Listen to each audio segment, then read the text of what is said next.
नमो बुद्धाय.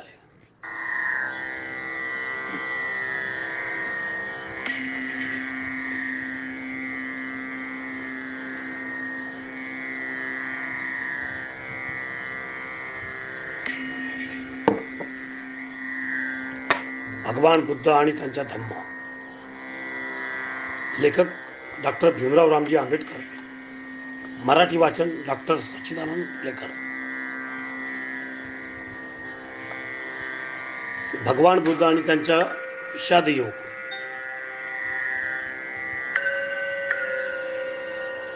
खंड दुसरा.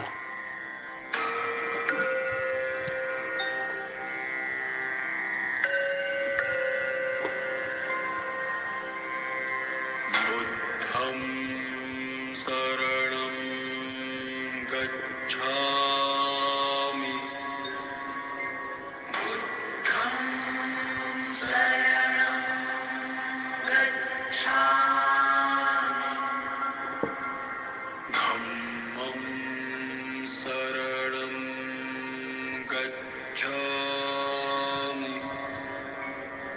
धम्मं शरणं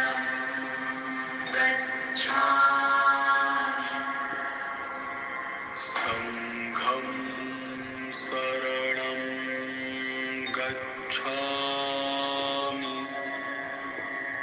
संघं शरणं गच्छामि. बुद्धं शरणं खंड दुसरा. धम्मदीक्षेची मोहीम.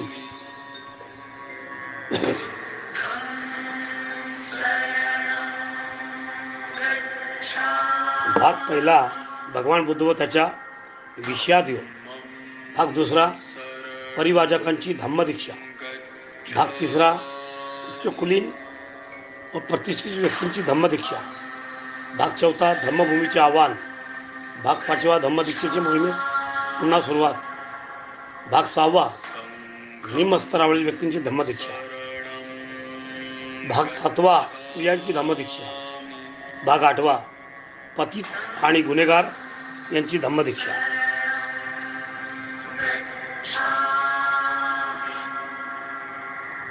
बुद्धं शरणं खंड दुसरा मध्ये भाग पहिला.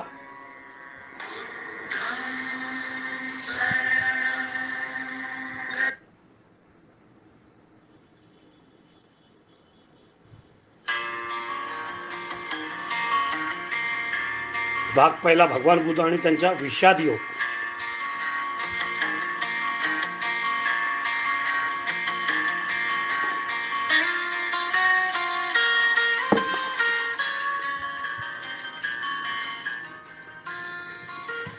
धम्मप्रदेश करावा की करू नये.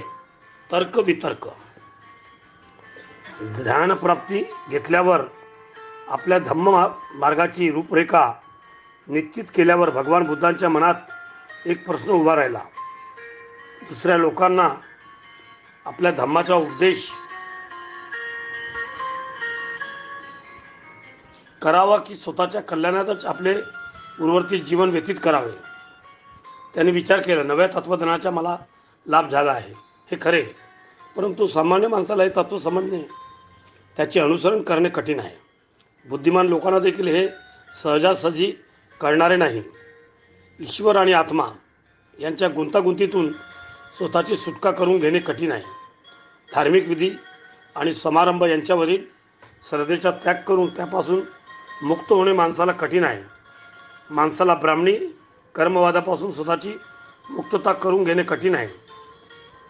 आत्मा अमर आहे या श्रद्धेचा त्याग करणे, आत्म्याचा स्वतंत्र अस्तित्व नाही, तो मृत्यूनंतर अस्तित्वात राहत नाही, हा माझा सिद्धांत मान्य करणेही लोकांना कठीण आहे. मनुष्यजात स्वार्थरत आहे आणि त्यातच ती आनंद आणि सुख मानते. माझ्या सधम्मानुसार स्वार्थ सोडून सदाचरणी शिकवण मान्य करणे मनुष्य जातीला कठीण आहे. जर मी माझ्या सिद्धांताची शिकवण दिली आणि इतरांना ती समजली नाही किंवा समजल्यावरही त्यांनी ती मान्य केली नाही किंवा मान्य करूनही त्यानुसार त्यांनी आचरण केले नाही तर त्यांना तो एक त्रास होईल आणि मलाही तो एक तापच होईल बसेल. मी जगापासून दूर असा एक संन्यासी राहून माझ्या या तत्वज्ञानाचा उपयोग स्वतःचे कल्याण करून घेण्यासाठी का करू नये, त्यांनी स्वतःलाच प्रश्न केला. निदान मी स्वतःचे तरी कल्याण करून घेऊ शकेल. याप्रमाणे विचार करीत असताना भगवान बुद्धाचे मन त्यांच्या तत्वज्ञानाची इतरांना शिकवण देण्याकडे न वळता निष्क्रियेकडे वळले.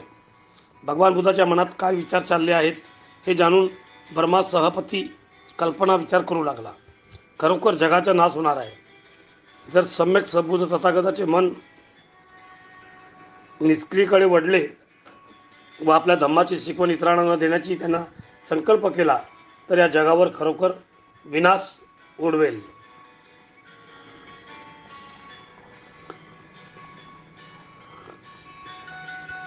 जेव्हा चिंताग्रस्त होऊन ब्रह्मा सहपती ब्रह्मलोक सोडून आला व बुद्धाकडे प्रकट झाला, आपले उत्तरीत वस्त्र खांद्यावर नीट शावरून नम्रतेने हात जोडून तो म्हणाला, आपण आता सिद्धार्थ गौतम नसून भगवान बुद्ध आहात.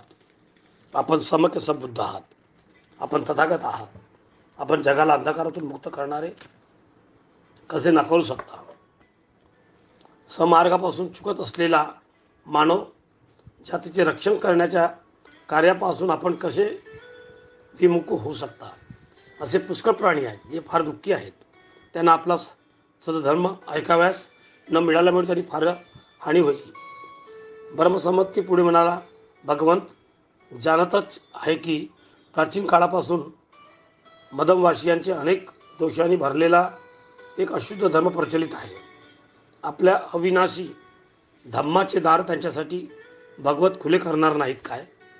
पर्वत शिखरावर उभा राहणारा मनुष्य ज्याप्रमाणे आपल्या स्वभावावरती खाली उभे असलेला सर्व लोकांकडे पाहतो, त्याचप्रमाणे प्रज्ञेच्या शिखरावर चढून त्या सर्व स्थानावर उभे राहून पाहणाऱ्या दुःखमुक्त भगवान दुःखाच्या सागरात बुडालेला या लोकांकडे पहा.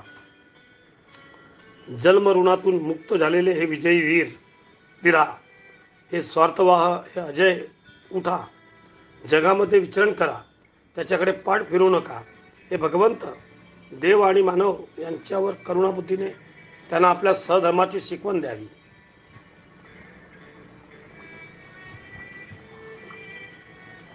भगवान बुद्धांनी उत्तर दिले, हे महाब्रह्मा, मी माझ्या धम्माचा सार्वजनिक उपदेश देण्याची जो संकल्प केला होता याचे कारण मला तसे करणे व्यर्थच तापदायक होईल असे वाटते. जगामध्ये अतिशय दुःख आहे याची जाणीव ठेवून भगवान बुद्धांना पटले की हात गुंडाळून संन्यासी म्हणून स्वस्थ बसणे हा जगात जसे घडत आहे तसेच घडू देणे हे योग्य नाही. तपश्चर्या व आत्मपीडकांना मार्ग निरुपयोगी करण्याचे दिसून आले. जगापासून दूर पळून जाण्याचा प्रयत्न करणे व्यर्थ वाटेल. संन्यासाला देखील जगापासून सुटका नाही. जगापासून दूर पळून जाण्यापेक्षा जग बदलून त्याची सुधारणा करणे हेच आवश्यक आहे हे त्यांनी जाणले.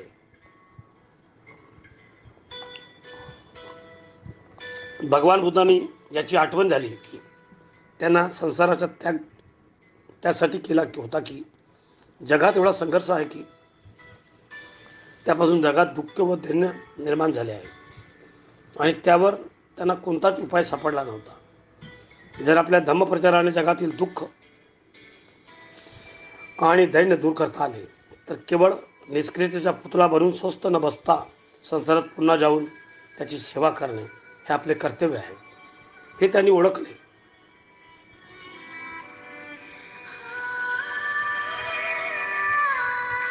म्हणून भगवान बुद्धांनी ब्रह्मसहपतीच्या विनंतीला मान्य केली व आपल्या सधर्माची शिकवण जगवाला देण्याचा त्यांनी निश्चय केला.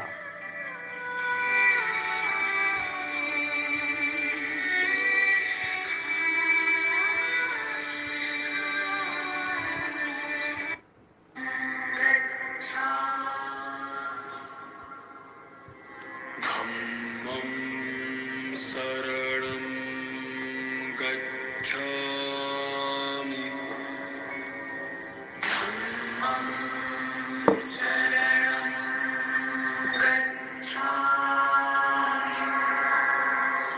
संघं शरणं गच्छामि.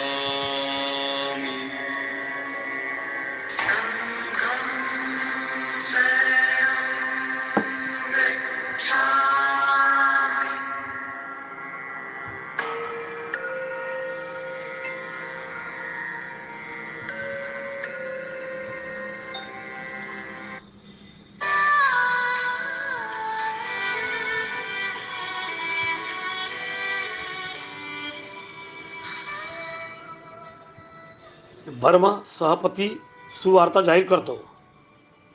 भगवान बुद्धांनी आपला उपदेश जनतेला द्यावा यासाठी त्यांना प्रवृत्त करण्यात आपण यश मिळविलेले हा विचार मनात घेऊन ब्रह्मसपतीचा अतिशय आनंद झाला.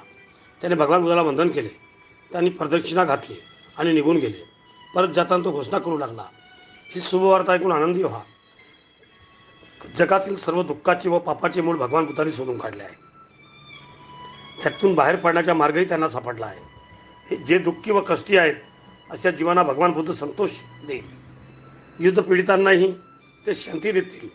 त्याचे हृदय विदीर्ण झाले आहे. त्यांचा धीर खचला आहे.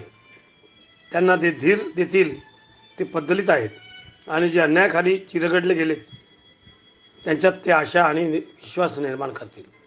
जगातील दुःखग्रस्तांनो, जीवन जगण्यासाठी झगडणाऱ्यांनो, जीवनासाठी संघर्ष करणाऱ्यांनो, न्यायासाठी तळमळणाऱ्या जीवानो, या शुभवार्तेने आनंदित व्हा. जखमी झालेल्यांनो, आपल्या जखमा बऱ्या झाल्यात असे समजा. भुकेलेल्यांनो, आता पोटावर पाय खालचा मिळेल तर असे समजा. थकलेल्यांनो, आता विश्रांती मिळालीच असे समजा. ताणलेल्यांनो, आपण लहान संपत्तीला असे समजा. अंधारात चापळणाऱ्यांनो, आता प्रकाश प्राप्त झाला असे समजा. लाचार आणि दीडदुबळे जन हो, आता आनंदित व्हा. भगवान बुद्धांनी सिद्धांताच्या अशी उत्कृष्ट प्रेरणा आहे की जे अतिशय अथवा अनाथ आहेत त्यांना आपले करण्याची उत्कृष्ट इच्छा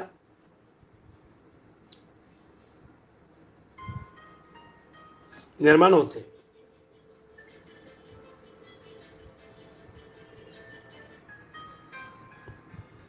जे अधपतित झाले आहेत त्यांचा उद्धार करण्याची उदात्त प्रेरणा इतरांना मिळते आणि जे पददलित आहेत त्यांना प्रगतीपथावर नेणारा समतेचा राजपथ मुक्तीचा मार्ग मिळतो. भगवान बुद्धाचा धम्म हा सधम्म आहे आणि पृथ्वीवर सधर्माचे राज्य प्रस्थापित करणे हे त्यांचे उद्दिष्ट आहे. त्यांच्या धम्म म्हणजे सत्य, संपूर्ण सत्य. सत्याशिवाय दुसरे काहीच नसून ते केवळ सत्यच आहे. धन्य आहेत भगवान बुद्ध, कारण त्यांचा मार्ग बुद्धिवादी मार्ग आहे आणि तो मिथ्याविश्वासापासून व धार्मिक भोळसडपणातून मुक्त करणारा मार्ग आहे. धन्य आहेत भगवान बुद्ध की जे मध्यम मार्गाचा उपदेश करतात. धन्य आहेत भगवान बुद्ध की जे सदधम्मच शिकवितात. धन्य आहेत भगवान बुद्ध की जे शांती देणाऱ्या निबाणाची शिकवण देतात. धन्य आहेत भगवान बुद्ध की जे मैत्री, प्रेम, दया, करुणा, बंधुभावाची शिकवण देतात, जी माणसाला आपल्या बांधवाची बंधुमुक्तता करण्याची सहाय्यभूत होते.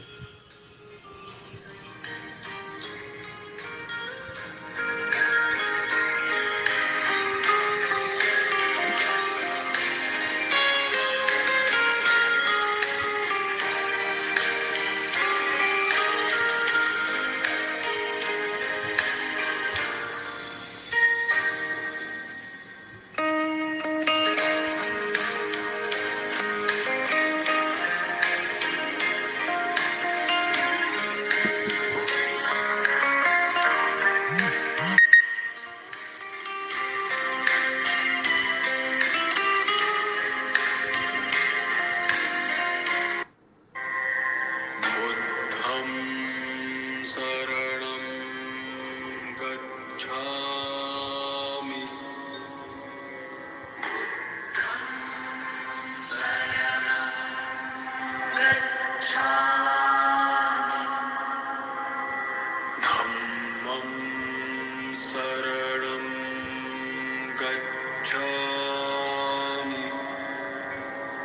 धम्मं शरणं गच्छामि.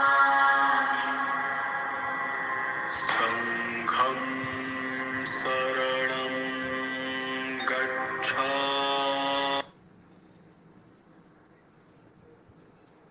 धम्मदीक्षेचे दोन प्रकार.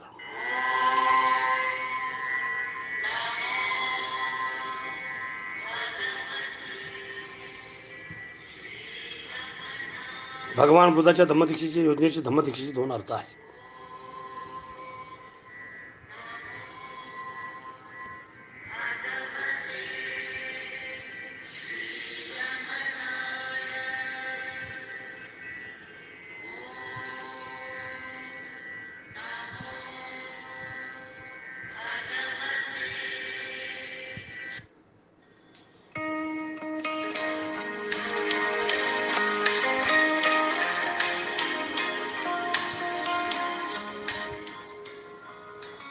धम्मदीक्षेचे दोन प्रकार. भगवान बुद्धाच्या धम्मदीक्षेचे योजनेत धम्मदीक्षेला दोन अर्थ आहेत. प्रथम दीक्षा ही भिक्खुनी, ज्याला सामूहिक रूपाने संघ म्हटले आहे, हा एक अर्थ.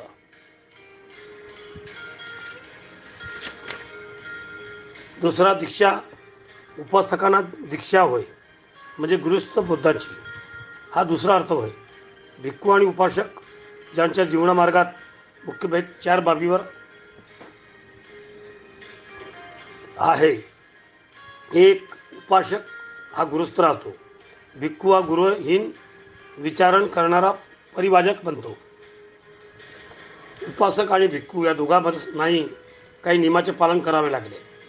भिक्खूच्या बाबतीत ते नियम म्हणजे प्रतिज्ञा असतात. त्या नियमाचे उल्लंघन दंडनीय ठरते. उपासकाच्या बाबतीत ते नियम म्हणजे शील होय. त्याने आपल्या सामर्थ्यानुसार त्या शीलाचे जास्तीत जास्त पालन करायचे असते. उपासकाला संपत्ती बाळगता येते, भिक्खूला ती बाळगता येत नाही. उपासक होण्यासाठी कोणतेही संस्कार करावा लागत नाही. भिक्खू होण्यासाठी उपसंपदा नावाची संस्कार विधी करावी लागते. भगवान बुद्धांनी त्यांच्याकडे दीक्षेसाठी आलेल्या त्यांच्या इच्छेप्रमाणे त्यांच्या भिक्खू किंवा उपासक बनविले. उपासकाला कोणत्याही वेळी भिक्खू होता येते. जर भिक्खूने आपला मुख्य वस्त्रांना भंग केला किंवा भिक्खू संघाची सभा सदैव सोडून देण्याची त्यांनी इच्छा असली तर तो भिक्खू राहत नाही. त्याच्या चिवराला त्याग करावा लागेल. ज्याचे नाव पुढील पानावर आलेले आहेत त्यांना भगवान बुद्धांनी दीक्षा दिली असे समजू नये. जी निवडक उदाहरणे दिली आहेत ती आपल्या धम्माची शिकवण देण्याच्या बाबतीत किंवा आपल्या भिक्खू संघात प्रवेश देण्याच्या बाबतीत बुद्धांनी कोणत्याही प्रकारे स्त्री पुरुष भेद, जातीभेद मांडला नाही, ही दाखवण्यासाठी निवडलेली आहे.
भाग दुसरा. परिवाजकांची धम्मदीक्षा. सारनाथ येथे आगमन. आपल्या धम्माचा उपदेश करण्याचे ठरवलेले नंतर बुद्धाने स्वतःशीच विचार केला की मी सर्वप्रथम धम्मोपदेश कुणाला देऊ.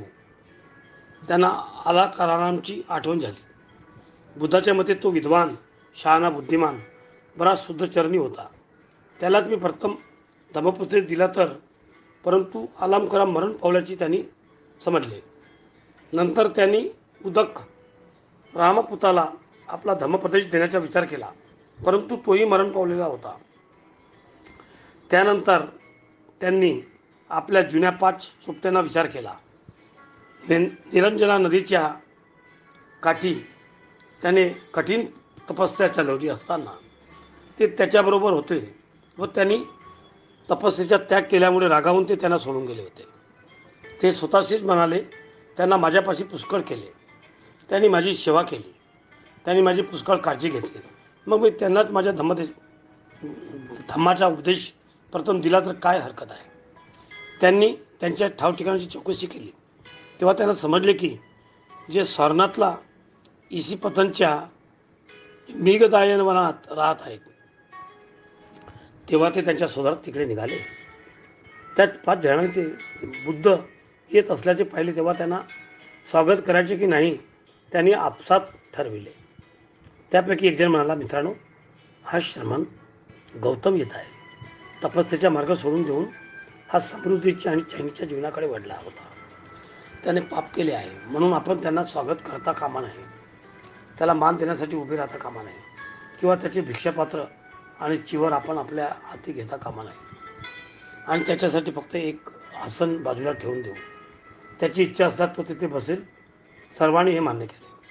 परंतु बुद्ध जेव्हा त्यांच्याजवळ आले तेव्हा ते 5 जण परिवाजक आपल्या निश्चयानुसार वागू शकले नाहीत. बुद्धाच्या व्यक्तिमत्वाचा त्यांच्यावर एवढा प्रभाव पडला की ते आपल्या जागेवरून उठून उभे राहिले. एकाने त्याचे पात्र घेतले, एकाने त्याचे चिवर सांभाळले, एकाने त्यांच्यासाठी आसन तयार केले आणि एकाने त्यांचे पाय धुण्यासाठी पाणी आणले. खरोखर हे एका अप्रिय अतिथींचे असाधारण स्वागत होते. अशा प्रकारे ते त्यांचा उपवास करीत होते व त्यांचे श्रद्धावान झाले. बुद्धाचे पहिले प्रवचन.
बुद्धाचे पहिले प्रवचन.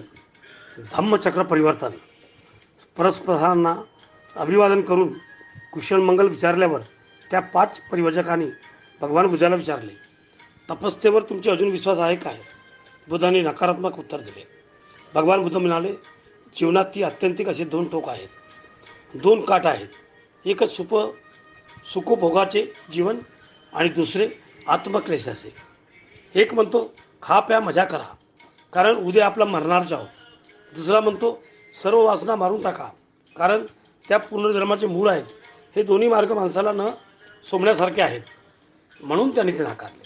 भगवान बुद्ध मध्यम मार्ग मानणारे होते. पजिमा पटिपदा मधला मार्ग, जो उपभोगाचाही मार्ग नाही आणि आत्मक्लेशाचाही नाही. भगवान बुद्ध परिवाजकांना म्हणाले, माझ्या या प्रश्नाचे उत्तर द्या. जोपर्यंत कोणाच्या मनात ऐतिक व पारलौकिक भोगाची अभिलाषा असेल तोपर्यंत सर्व आत्मक्लेश व्यर्थच नाही काय? ते उत्तरले, आपण म्हणता ते बरोबर आहे.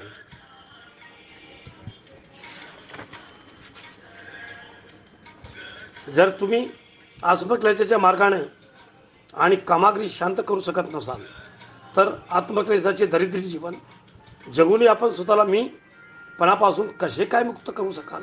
त्याचे उत्तर दिले, आपण म्हणता ते बरोबर आहे. जेव्हा तुम्ही स्वतःवर विजय मिळवू शकाल तेव्हाच तुम्ही कामतृष्णेपासून मुक्त होऊ शकाल. मग तुम्हाला ऐहिक सुखभोगाची इच्छा होणार नाही आणि नैसर्गिक गरजाच्या तृप्तीमुळे तुम्हाला मलिन विकार निर्माण होणार नाही. तुमच्या शारीरिक गरजेनुसार तुम्ही अवश्य खावे प्यावे सर्वच प्रकारची विषयासक्ती उत्तेजन असते. विषयासक्त मनुष्य आपल्या काम वासनाचा गुलाम असतो. सर्वच प्रकारच्या सुखाची आशक्ती अधपतन करणारी व नीच कर्म करण्यास प्रवृत्त करणारी असते. म्हणून शांत लीन होऊन राहणे हा मूर्खपणाच होय. तथापि माझे तुम्हाला सांगणे आहे की जीवनाच्या स्वभावाची गरजाची पूर्ती करणे ही वाईट गोष्ट नाही. शरीराचे आरोग्य राखणे हे आपले कर्तव्य नाही आहे. नाहीतर तुम्ही तुमचे मन सदृढ आणि स्वच्छ ठेवू शकणार नाही आणि प्रज्ञारूपी प्रदीपही प्रज्वलित राहू शकणार नाही. हे परिचारकांनो, ही गोष्ट समजून घ्यावी की दोन आंतरिक टोक अशी आहेत की माणसाने त्याच्यासाठी कधीही अवलंबन करू नये. एक टोक म्हणजे ज्या गोष्टीचे आकर्षण काम वासनेच्या तृष्णेमुळे होते त्या गोष्टीत आणि विशेषतः विषयासक्तीची सतत बुडून राहणे. तृप्ती मिळवण्याचा हा मार्ग नेहमीच्या सवयीचा मार्ग असून तो अगदी निम्न प्रतीच्या रानटीपणाचा अयोग्य हानिकारक आहे. दुसरे म्हणजे तपस्या आणि आत्मक्लेश हा मार्गही दुःखदायक आहे, अयोग्य आणि हानिकारक आहे. ह्या दोन्ही टोकापासून वेगळा हे दोन्ही आत्यंतिक टोक ज्यामुळे टाळता येतात असा एकच मार्ग आहे, मध्यम मार्ग. ध्यानात ठेवा, मी त्याच मध्यम मार्गाची शिकवण देणारा उपदेशक आहे. या 5 परिव्राजकांनी त्यांचे मने लक्षपूर्वक ऐकले. भगवान बुद्धाच्या मध्यम मार्गासंबंधी उत्तरादाखल काय बोलावे हे न समजल्यामुळे त्यांना विचारले, जेव्हा आम्ही आपल्याला सोडून गेलो त्यानंतर आपण कुठे कुठे राहिले व काय काय केले? तेव्हा आपण गयाला कसे गेलो? पिंपळाच्या झाडाखाली आपण चिंतन करीत कसे बसलो? आणि 4 आठवडे सतत चिंतन केल्यानंतर आपला ध्यानप्राप्ती झाल्यामुळे आपण नवा जीवन मार्ग कसा शोधून काढला? हा वृत्तांत भगवान बुद्धांनी त्यांना सांगितला. हे ऐकल्यावर तो मार्ग कोणता हे जाणून घेण्यास परिव्राजक खूपच अधीर झाले आणि तो मार्ग स्पष्ट करून सांगण्याविषयी त्यांनी भगवान बुद्धांना विनंती केली. भगवान बुद्धांनी त्यांना विनंती मान्य केली. पहिली गोष्ट भगवान बुद्धांनी त्यांना सांगितली की त्यांच्या धम्माचा ईश्वर आणि आत्मा यांच्याशी काही देणे घेणे नाही. त्यांना मरणोत्तर जीवनाशी आत्म्याचे काय होते कसला संबंध नाही. तसेच त्यांच्या सद्धर्माच्या कर्मकांडाच्या विधानाशी काही संबंध नाही, काही घेणे देणे नाही. बुद्धाच्या धम्माचा केंद्रबिंदू आहे माणूस आणि पृथ्वीवर राहत असताना माणसाने माणसाप्रती काय कर्तव्य असेल ते जाणून घेणे. बुद्धांनी सांगितले त्यांच्या धम्माचे ते पहिले गुरुस्तत्व होय. मनुष्य प्राणी दुःखात देण्यात व दारिद्र्यात राहत आहे हे त्यांचे दुसरे गुरुस्थ तत्व होय. हे सर्व जग दुःखाने भरले आहे आणि जगातून हे दुःख नाहीसे करणे हा धम्माचा एकच उद्देश आहे. यापेक्षा धम्म म्हणजे दुसरे तिसरे काही नाही. दुःखाचे अस्तित्व मान्य करणे आणि ते नष्ट करण्याचा मार्ग दाखविणे ही भगवान बुद्धाची धम्माची आराधनशिला हाच पाया होय. केवळ हाच एक सद्धर्माचा पाया होऊ शकतो आणि त्यावर त्यांचे समर्थन अवलंबून आहे. जो धर्म या प्राथमिक गोष्टीचा स्वीकार करीत नाही तो धम्मच नव्हे. खरोखर ते परिव्राजक हो या गोष्टीचा स्पष्टपणे समजून घ्यावा की जे कोणी श्रमण ब्राह्मण धर्मपद्धती या गोष्टी देखील समजू शकेल नाहीत की या जगात दुःख आहे आणि त्या दुःखापासून मुक्तता करण्याचा उपाय आहे. ते माझ्या मते श्रमण किंवा ब्राह्मण नाही.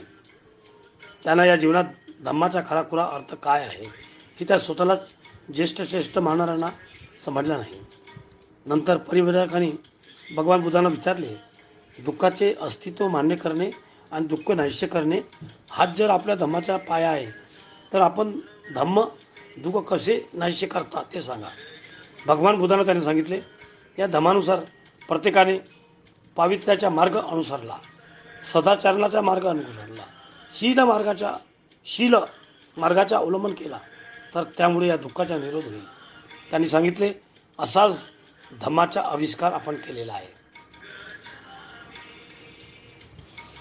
भगवान बुद्धाचे पहिले प्रवचन विशुद्धी मार्ग.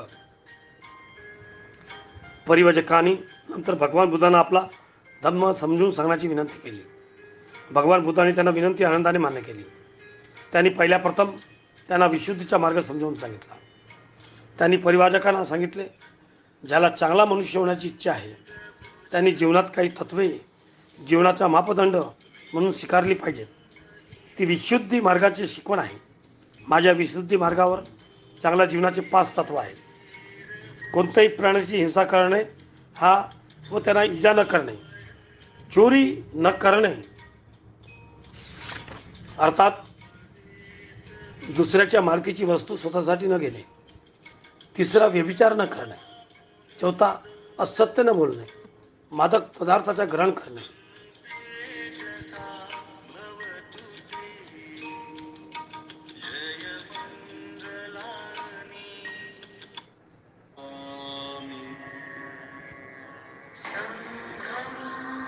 शरणं गच्छामि.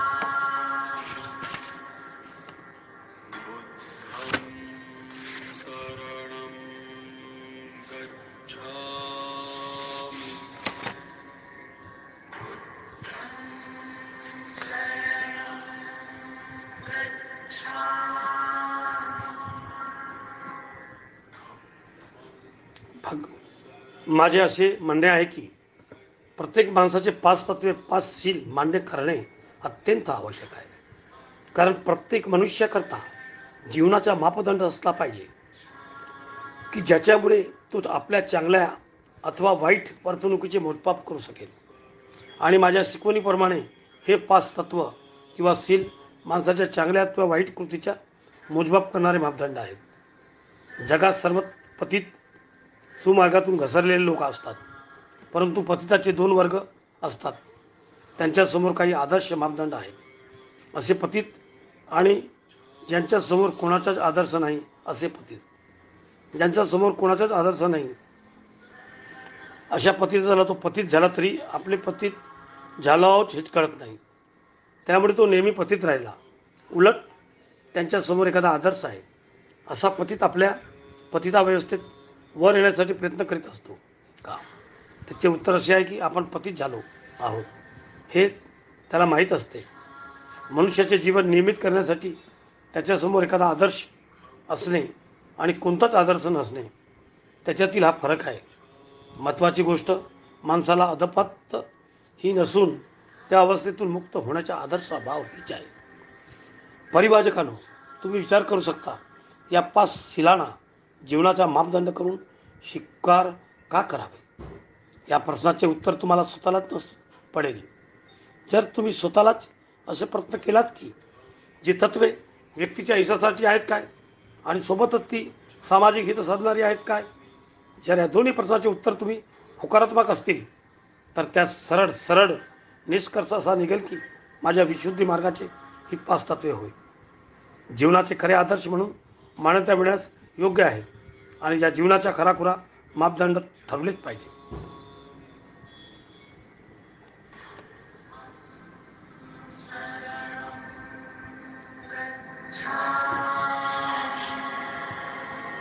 संघं सर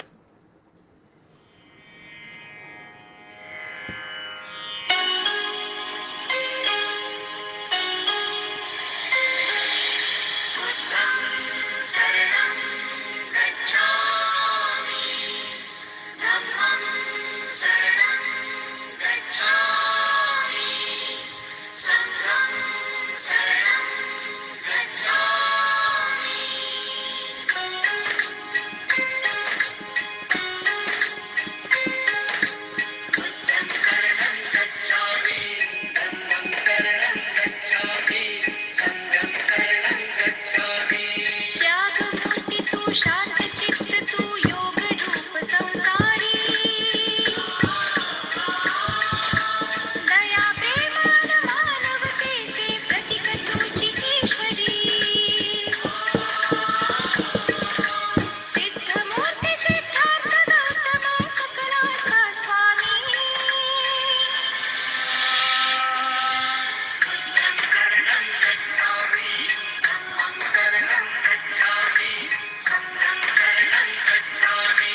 भगवान बुद्धाचे पहिले प्रवचन चालू. अष्टांगिक मार्ग आणि सदाचाराचा मार्ग. नंतर भगवान बुद्धांनी परिवाचकांना अष्टांगिक मार्गाचा उपदेश केला. भगवान बुद्धांनी सांगितले अष्टांगिक मार्गाचे 8 अंग आहेत. भगवान बुद्धांनी सर्वप्रथम अष्टांगिक मार्गाचे सर्वात पहिले महत्त्वाचे अंग समाधिष्ठी, सम्यक दृष्टी हिच्या स्पष्टीकरण आपल्या प्रवचनातून सुरुवात केली. सम्यक दृष्टीचे महत्त्व समजण्यासाठी भगवान बुद्ध परिवाचकांना म्हणाले, परिवाचक हो, सर्वप्रथम जग ही अंधार कोटली असून मनुष्य हा तिच्यातील कैदी आहे.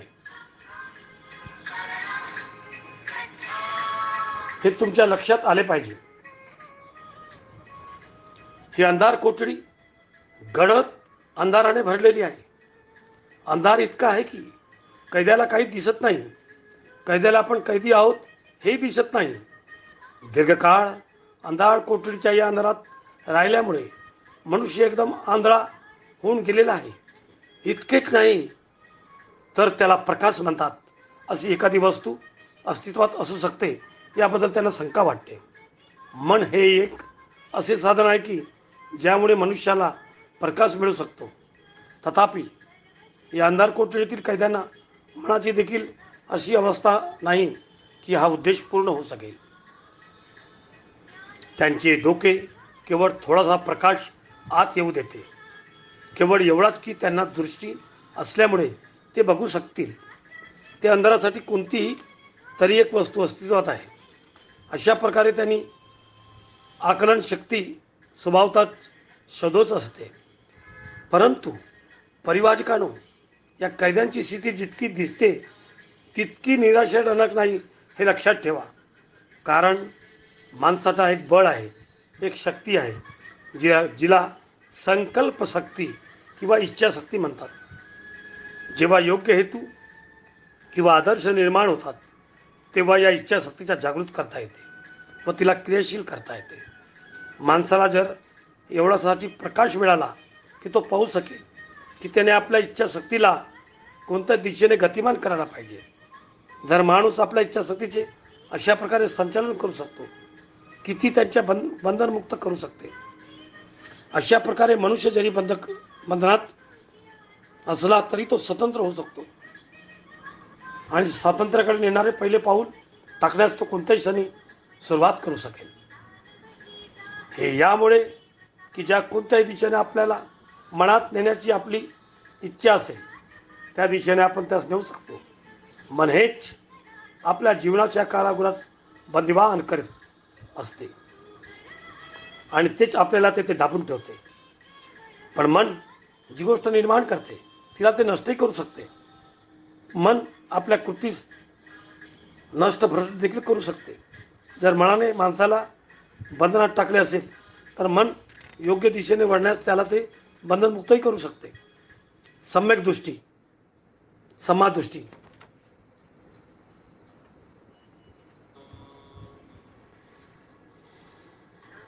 सम्यक दृष्टी अंतिम उपदेश का आहे काय? परिवाचकांनी विचारले. भगवान बुद्धांनी उत्तर दिले, अविद्येच्या विनाश हा सम्यक दृष्टीचा उद्देश आहे. सम्यक दृष्टी ही मिथ्या दृष्टीच्या विरोधिनी आहे. अविद्येचा अर्थ असा आहे की मनुष्याने दुःखाचे अस्तित्व आहे आणि दुःख निरोधाचा उपाय आहे हे उदात्त सत्याने समजले. सम्यक दृष्टीचे हेतू असा आहे की माणसाने कर्मकांडाच्या विधीला व्यर्थ समजावे आणि धर्मशास्त्राच्या पावित्र्याला मिथा विश्वास टाकून द्यावा. सम्यक दृष्टीचा हेतू असा आहे की माणसाने मिथा दृष्टीतून मुक्त व्हावे.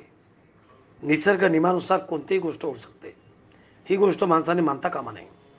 सम्यक दृष्टी हेतू आहे की माणसाने अशा मिथ्या धारणाचा मुक्त व्हावे ज्या सिद्धांतांना वास्तवतेचा किंवा अनुभवाचा आधार नाही, की जे केवळ काल्पनिक अनुमाने आहेत.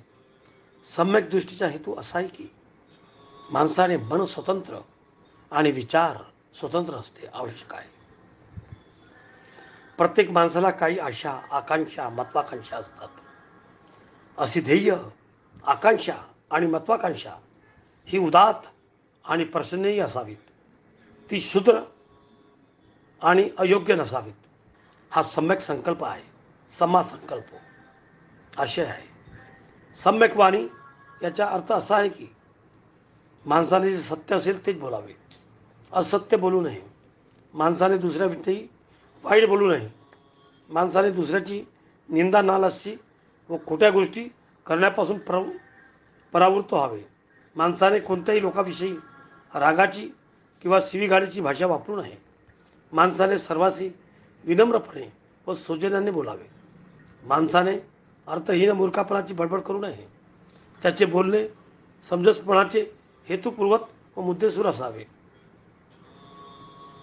मी सांगितल्याप्रमाणे सम्यक वाणीचे पालन करणे हे कोणाच्या भीतीमुळे किंवा पक्षपाताने, म्हणजे कोणावर अन्यायपूर्वक मेहरबानी करण्याच्या दृष्टीने होता कामा नये. सम्यक वाचेमुळे कोणाचा काय तोटा होईल किंवा आपल्या कृतीमुळे आपल्या वरिष्ठांची नाराजी होईल की काय, याच्या सम्यक वाचेशी यकिंचित संबंध असता कामा नये. वरिष्ठांची आज्ञा किंवा वैयक्तिक फायदा हे सम्यक वाचेचे प्रमाण असू शकत नाही. सम्यक कर्मात समाकर्मतो कमा नव्हतो हे योग्य वर्तनाची शिकवण देते. दुसऱ्यांच्या भावना, त्यांचे हक्क याचा मान राखून प्रत्येक कृती करावी, अशी माझी शिकवण आहे. सम्यक कर्माचा मापदंड कोणता? जीवनाच्या मूलभूत नियमाचे अधिकार अधिक सुसंगत असे वर्तन हे त्याचे प्रमाण होय. हाच त्याचा मापदंड होय. एखाद्याचे वर्तन ज्यावेळी नियमाच्या सुसंगत असते त्यावेळी ते सम्यक कर्माने सुसंगत आहे असे समजावे. प्रत्येक व्यक्तीला आपला चरितार्थ चालवायचा असतो, परंतु चरितार्थाचे अनेक मार्ग आहेत. काही वाईट आहेत, काही चांगले आहेत, ज्यांच्यामुळे इतरांची हानी होते किंवा त्यांच्यावर अन्याय होतो. हे वाईट मार्ग होत. दुसऱ्यांची हानी किंवा त्यांच्यावर अन्याय न करता आपल्या जगण्याची कर्मविण्याचे जे मार्ग आहेत ते चांगले होय. याला सम्यक आजीविका, समक आजीव म्हणतात. सम्यक व्यायाम, समव्यायाम म्हणजे अविद्या नष्ट करण्याचा प्राथमिक प्रयत्न होय. अविद्या नष्ट करणे म्हणजे सुखदायक कारागृहातून बाहेर जाण्याचे दारापर्यंत पोहोचवणे, त्यास उघडून पुढील मार्ग मोकळा करणे. सम्यक व्यायामाने समक व्यायाम 4 हेतू आहेत.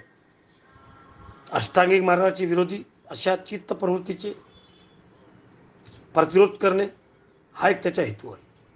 अशा प्रकारच्या ज्यांच्या चित्त प्रवृत्ती अगोदरच उत्पन्न झाली असतील तर त्यांना दाबून टाकणे हा दुसरा हेतू आहे. समक व्यायाम 4 हेतू आहेत. अष्टांगिक मार्गाशी विरोधी असा चित्त प्रवृत्तीचा प्रतिरोध करणे हा एक हेतू होय. अशा प्रकारच्या ज्या चित्त प्रवृत्ती अगोदरच उत्पन्न झाल्या असतील तर त्यांना दाबून टाकणे हा दुसरा हेतू आहे.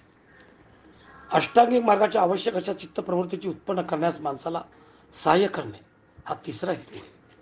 अशा प्रकारच्या ज्या आवश्यक चित्त प्रवृत्ती अगोदरच अस्तित्वात आल्या असतील त्यांची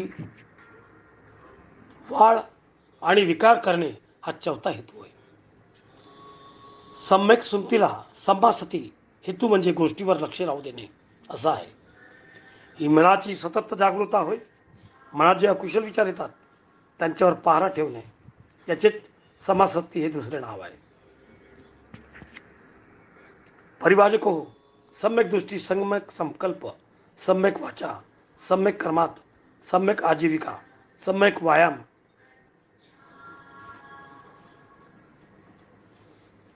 आणि सम्यक स्मृती प्राप्त करून घेण्याचा प्रयत्न करणाऱ्या माणसावर पुन्हा बघा. परिभाषकानो,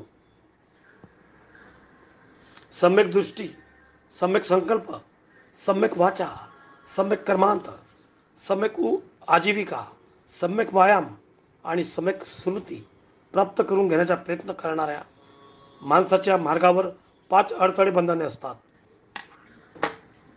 लोभ, द्वेष,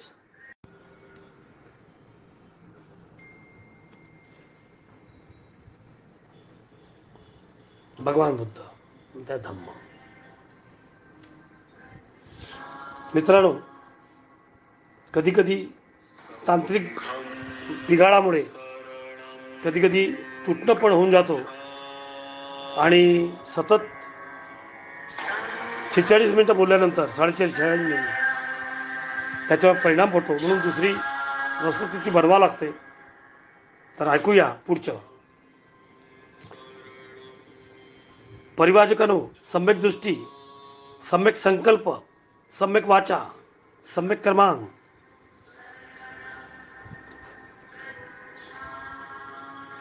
सम्यक आजीविका, सम्यक व्यायाम आणि सम्यक स्मृती प्राप्त करून घेण्याचा प्रयत्न करणाऱ्या माणसाच्या मार्गावर 5 अडथळे किंवा बंधने असतात. लोभ, द्वेष, आळस आणि स्तुती, संयम आणि अनिश्चय हे 5 अडथळे संयोजक होत. म्हणून हे अडथळे दूर करणे आवश्यक आहे. हे अडथळेमध्ये बंधनेच होत आणि ते दूर करण्याचा मार्ग समाधी मार्ग होय. परंतु परिवाजकांनो, सम्यक समाधी म्हणजे समाधी नव्हे, हे लक्षात घ्या. जिचे सर्व अगदी निराळे आहे. दोहामध्ये फार अंतर आहे. समाधी म्हणजे केवळ चित्ताची एकाग्रता. ती वरील 5 अडथळ्यांना अटकाव करते. ती आपल्याला ध्यानाचे मार्गात नेण्यात प्रेरित करते, यात शंका नाही. परंतु या ध्यानाच्या अवस्था तात्पुरत्या असतात. त्यामुळे अडथळ्यांना केलेले अटकाव हा देखील तात्पुरता ठरतो. मनाला स्थायी स्वरूपाचे वळण लावणे हे त्यांचे समाविष्ट असते. अशा प्रकारचे कायम स्वरूपाचे वळण केवळ सम्यक समाधीनेच लावता येऊ शकते. समाधीमुळे अडथळ्यांचा फक्त तात्पुरते अटकाव होतो आणि म्हणून ती केवळ नकारात्मक स्थिती होय. कारण ती एवढेच काम करते की अडथळ्यांना अस्थायी प्रकारे थांबून ठेवते. तिच्यामुळे मनाला कायमचे वळण लावले जात नाही. सम्यक समाधी ही वास्तवात्मक असते. ती मनाला एकाग्रतेचे आणि एकाग्रतेच्या काळात कुशल कर्माचा विचार करण्यास शिक्षण देते आणि त्याला अनुसरून अडथळ्यामुळे निर्माण होणाऱ्या अकुशल कर्माकडे आकर्षित होण्याची मनाची प्रवृत्ती ती नष्ट करते. सम्यक समाधी, सम्मा समाधी कशाला कुशल गोष्टीला विचार करण्याची व कुशल गोष्टीची नेहमीच विचार करण्याची सवय लावते. सम्यक समाधी चांगल्या कृती करण्यात आवश्यक अशीच प्रेरणा मनामध्ये निर्माण करते.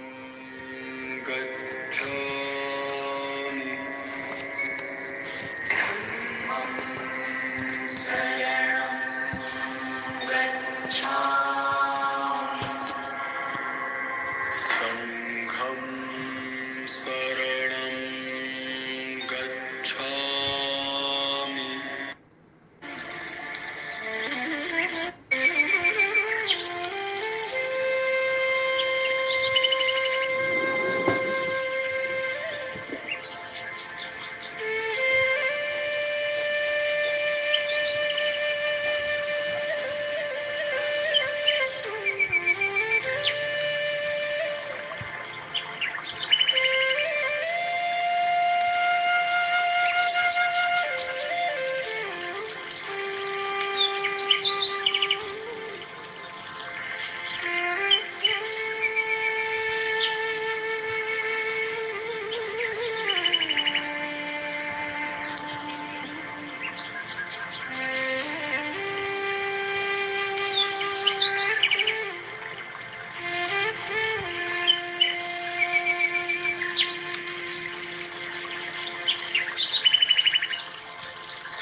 भगवान बुद्धाचे पहिले प्रवचन, शील मार्ग चालू. नंतर भगवान बुद्धांनी परिवाजकांना शील मार्ग म्हणजे सद्गुणाचे मार्ग समजावून सांगितले. त्यांनी त्यांना सांगितले, शील मार्गाच्या वाटसरू म्हणजे पुढील गुणाचा अभ्यास करणे व त्यानुसार वागणे होय. पहिला शील,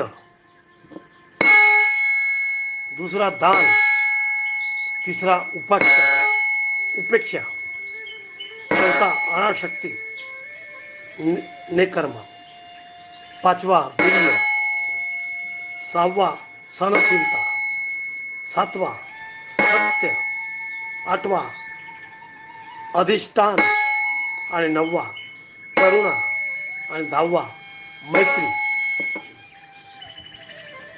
या सद्गुणाचा यथार्थ अर्थ जाणून घेण्याची इच्छा परिवाजकांनी व्यक्त केली. त्यांना शंका मिटून त्याची इच्छा पूर्ण करण्यासाठी भगवान बुद्ध म्हणाले, शील म्हणजे नीतिमत्ता. वाईट गोष्टी अकुशल न करण्याकडे त्यांना आणि चांगल्या गोष्टी कुशल करण्याकडे असलेला मनाचा कल, अपराध करण्याची लाज वाटणे, शिक्षेच्या भीतीने वाईट गोष्ट करण्यास टाळणे म्हणजे शील. शील म्हणजे पाप भिरुपता. नैष्कर्म म्हणजे ऐतिक सुखाच्या कामभोगाचा त्याग. दान याचा अर्थ स्वार्थाची किंवा परतफेडीची अपेक्षा न करता दुसऱ्याच्या भल्यासाठी स्वतःच्या मालमत्ता, रक्त आणि देह अर्पण करणे. इतकेच नव्हे तर प्राणत्याग करणे म्हणजे दान होय. वीर्य म्हणजे योग्य सम्यक प्रयत्न. हाती घेतलेले काम एक किंचितही माघार न घेता अंगी असलेल्या सर्व सामर्थ्यानिशी पूर्ण करणे म्हणजे वीर्य आणि त्याला पूर्ण केल्याशिवाय मागे वळून न पाहणे. शांती म्हणजे समाशीलता. देशाने देशाला उत्तर न देणे हेच त्यांचे सार होय. कारण देशाने देश क्षमत नाही, तो फक्त समानशीलतेने शांत होऊ शकतो. सत्य म्हणजे खरेपणा. माणसाचे कधीही खोटे बोलता कामा नये. ज्याचे भाषण हे सत्यच असले पाहिजे, ते सत्याखेरीज दुसरे काही असता कामा नये.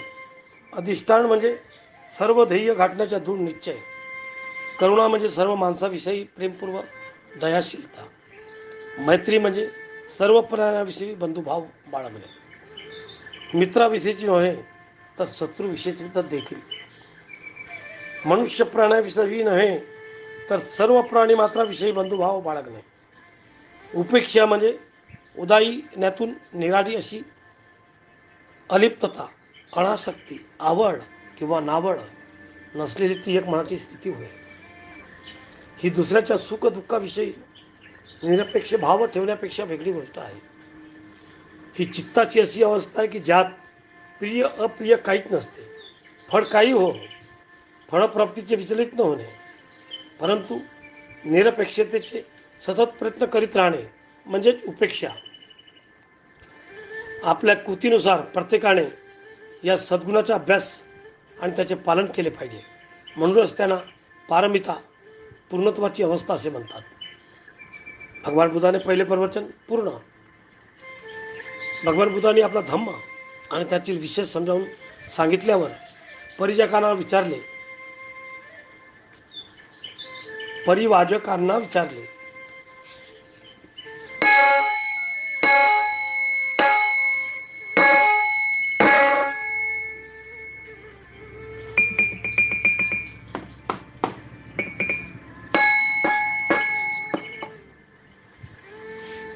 माणसाची व्यक्तिगत चारित्र्याची पवित्रता ही जगातील चांगल्या गोष्टीची आधारशिला नाही काय? त्यांनी उत्तर दिले, आपण म्हणता ते बरोबर आहे. नंतर भगवान बुद्धांनी विचारले, लोभ, क्रोध, अज्ञान, प्राणहत्या, चोर्य, व्यभिचार आणि खोटे बोलणे यामुळे व्यक्तिगत चारित्र्य भ्रष्ट होत नाही काय? या वाईट गोष्टीवर ताबा ठेवता का यावा म्हणून व्यक्तिगत शुद्धी करिता चारित्र्याचे सामर्थ्य वाढवणे आवश्यक नाही काय? जर कोणा माणसामध्ये व्यक्तिगत चारित्र्य शुद्ध नसेल तर तो चांगल्या गोष्टी करण्यास कल्याणाचा माध्यम होऊ शकते काय? आणि परिजीवकांनी उत्तर दिले, आपण म्हणता तसेच आहे.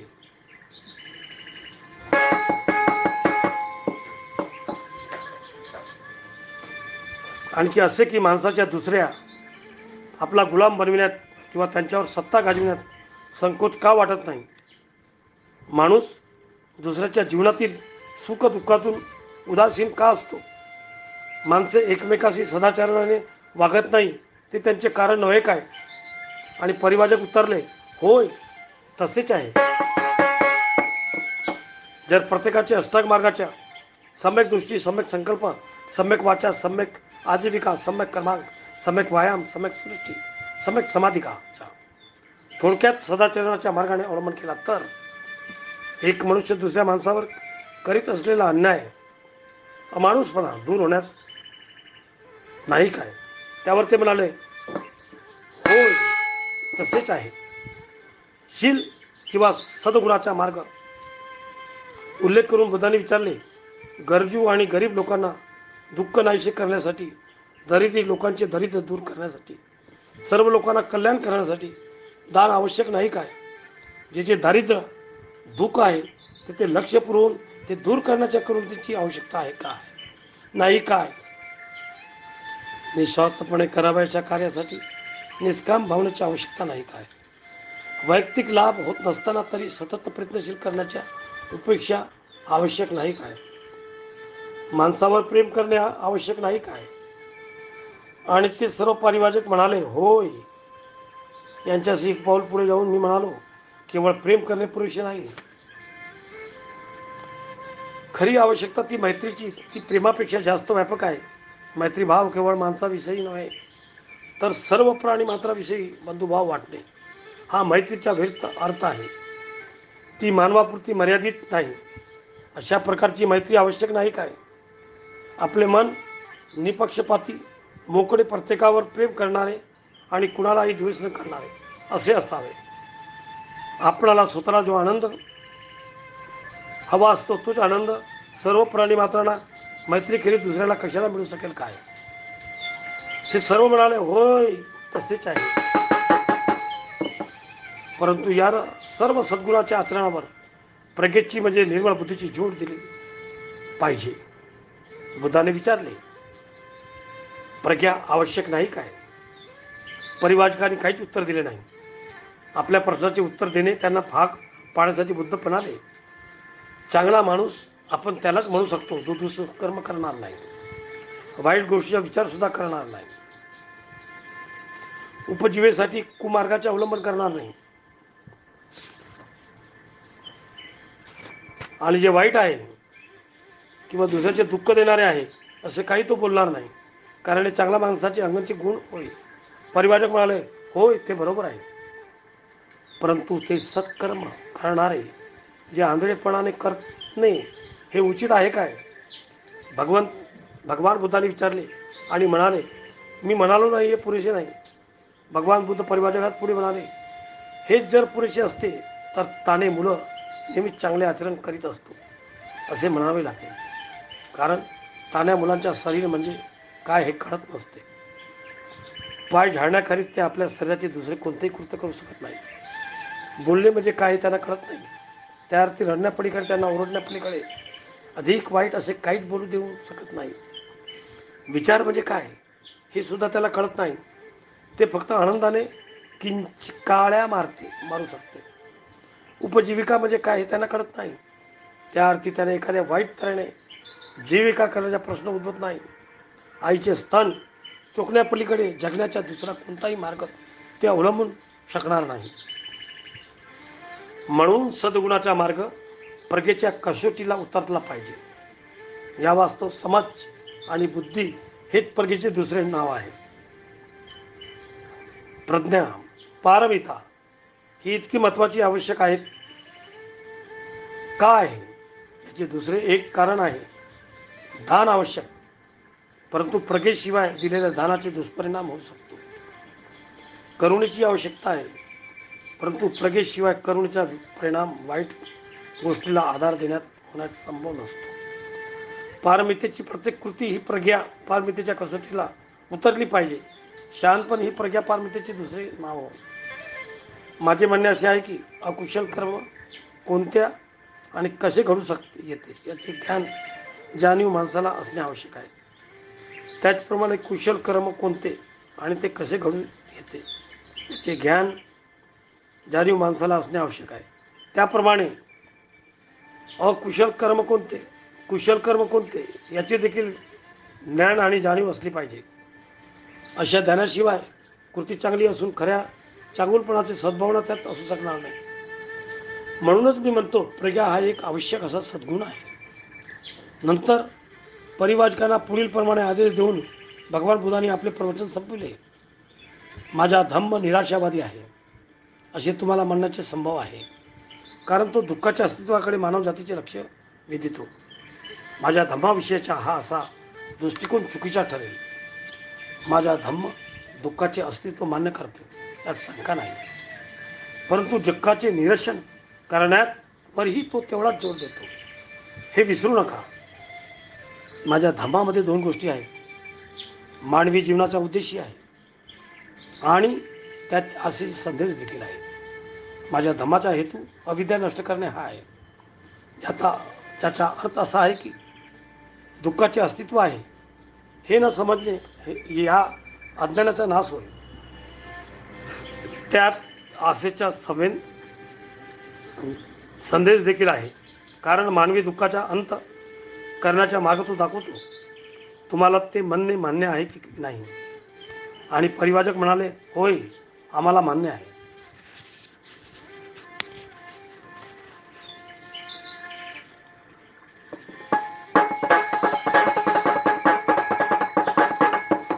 परिवाचकांची प्रतिक्रिया हा खरोखरच एक नवीन धर्म आहे. त्याच्या परिवाचकांना ताबडतोब आणि जाणीव झाली. जीवनाच्या समस्येकडे पाहण्याचा हा नवा दृष्टिकोन त्यांच्यावर एवढा परिणाम झाला की ते एकमेकाला म्हणाले, जगाच्या इतिहासात आजपर्यंत मानवी दुःखाचे अस्तित्व मान्य करणे हा धम्माचा खरा पाया आहे. हे कोणत्याही धम्मसंस्थापकाने सांगितले नाही. जगाच्या इतिहासात कोणत्याही धम्मसंस्थापकाने अशी शिकवण दिली नाही की जगातील या दुःखाचा नाश करणे हा धम्माचा खरे उद्देश आहे. जगाच्या इतिहासात यापूर्वी कोणताही कधीही मुक्तीची असा मार्ग सांगितला नाही जो मूलतः सरळ आणि साधा आहे. अप्राकृतिक आणि अति मानुषी शक्तीपासून एवढा मुक्त आहे. आत्मा, ईश्वर आणि मरणोत्तर जीवन यावरील श्रद्धेपासून स्वतंत्र आहे. इतकेच नव्हे तर अशात श्रद्धेचा विरोध करणार आहे. असा मुक्तीचा मार्ग याआधी कधीही सांगितलेला गेला नाही. जगाच्या इतिहासात यापूर्वी कोणी अशा धम्माची योजना पुढे मांडली नाही की ज्यामध्ये दैवी सत्काराला धारा नाही, ज्याच्या आज्ञा ईश्वराला आज्ञा नाही नसून त्या माणसाच्या सामाजिक गरजांच्या चिकित्सेपोटी निर्माण झालेल्या आहेत.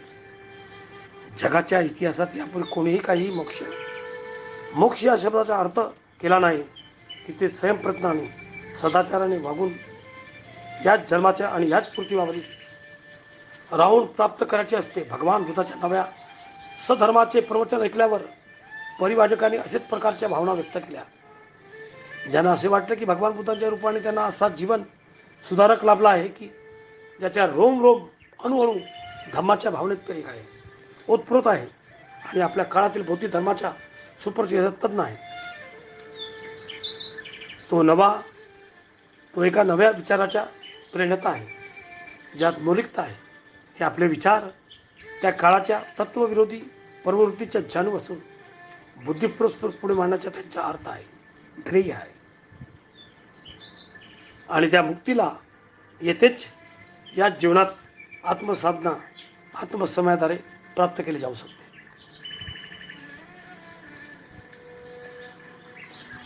भगवान बुद्धाविषयी त्यांचा आदर एवढा अमर्यादित झाला की बुद्धाला ताबडतोब शरण गेले आणि आपले शिष्य म्हणून आपला स्वीकार करा असं त्यांनी विनंती केली. ए भिक्खवे, ए भिक्खूनो या असे संबोधन करून भगवान बुद्धांनी त्यांना आपल्या धम्मात प्रविष्ट करून घेतले.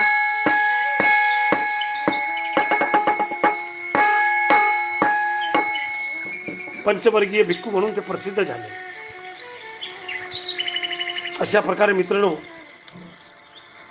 आपण भाग दुसरा पूर्ण वाचून काढला. आता भाग तिसरा उच्चकालीन व पवित्र व्यक्तींची धम्मदीक्षा. मित्रांनो, आपल्याला 1 तास पूर्ण होत आहे. जे 7 तासावर आपण आलेले आहोत आणि ज्या महान बाबासाहेब आंबेडकर जे कायदे पंडित शेवटच्या सणी जेव्हा परमपूज्य डॉक्टर बाबासाहेब आंबेडकरांना ज्ञान प्राप्त झालं आणि ते एक प्रकारचे 5 लाख ते 10 लाख लोकांना दीक्षा देत होते, ही ताकद त्यांच्यात निर्माण झाली. त्या बाबासाहेबांनी लिहिलेली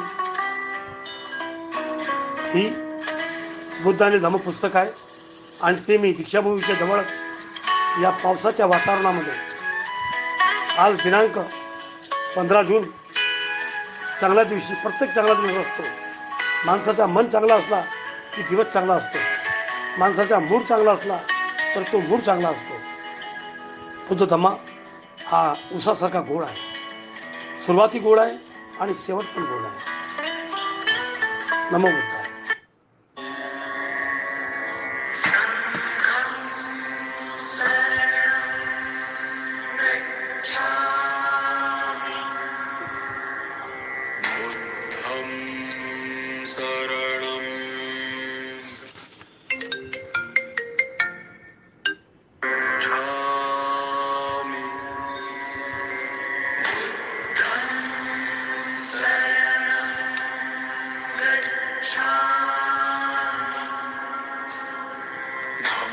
बुद्धं शरणं गच्छामि. धम्मं शरणं गच्छामि. संघं शरणं गच्छामि. नमो बुद्धाय. नमो सुखा. जय भीम.